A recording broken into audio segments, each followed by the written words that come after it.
നമസ്കാരം. Raf talk ഫുട്ബോളിലേക്ക് ഏവർക്കും സ്വാഗതം. ഇത്തവണത്തെ ബാലൻഡിയോർ പുരസ്കാരം ആർക്കായിരിക്കുമെന്നുള്ളത് ആരാധകർ വളരെ ആകാംക്ഷയോടുകൂടി ഉറ്റുനോക്കവേ ഇതാ ബാലൻഡിയോറുമായി ബന്ധപ്പെട്ട ആദ്യ പ്രഖ്യാപനം France football നടത്തിയിരിക്കുകയാണ്.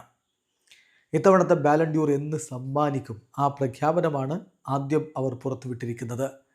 The 69th ceremony of the Ballon d'Or നടക്കാൻ പോകുന്നത് സെപ്റ്റംബർ 22, 2025 പാരീസിൽ തിയേറ്റർ ഡു ചാറ്റലൈറ്റിൽ സാധാരണ നടക്കുന്ന അതേ വേദിയിൽ തന്നെ ഈ ഒരു ബാലൻഡിയോർ പുരസ്കാരദാനം നടക്കും എന്നവർ അറിയിക്കുന്നു.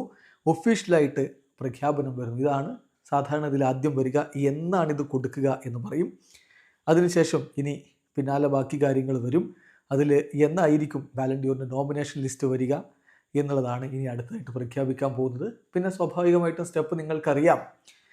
ഓരോന്നിൻ്റെയും ഓരോ അവാർഡുകളുടെയും നോമിനേഷൻ ലിസ്റ്റ് വരും. പിന്നീട് ഒടുവിൽ ഈ പറഞ്ഞ ഡേറ്റിന് സെപ്റ്റംബർ 22 ഇത്തവണത്തെ ബാലൻഡിയോർ പുരസ്കാരം സമ്മാനിക്കുകയും ചെയ്യും. ഏതായാലും സീസൺ വൈസാണ് ഇപ്പോൾ ബാലൻഡിയോർ കൊടുക്കുന്നത്. ഈ സീസൺ ഇത് അവസാന ഘട്ടത്തിലേക്ക് എത്തിക്കഴിഞ്ഞു.